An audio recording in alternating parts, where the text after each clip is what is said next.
Hello বন্ধুরা, আজকে আমি একটা ডিমের রেসিপি নিয়ে এসেছি। একটু অন্য ধরনের ডিমের রেসিপিটা। ডিম আলু প্রথমে আমি প্রেসারে সেদ্ধ করে নিয়েছি।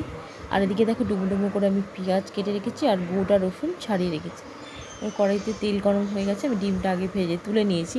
তারপরে আমি কি করেছি, পেঁয়াজ আর রসুন ভাজাটা সেই তেলের মধ্যেই দিয়ে দিয়েছি। দেখো সামান্য আন্দাজ মতো নুন দিয়ে দিলাম, দিয়ে পেঁয়াজ আর রসুনটা ভাজা ভাজা মতো হচ্ছে, ভালোভাবে নাড়াচাড়া করে নিলাম। এটা খুব সিম্পল একটা রেসিপি আর খুব সুন্দর লাগে খেতে, তোমরা ট্রাই করে দেখো।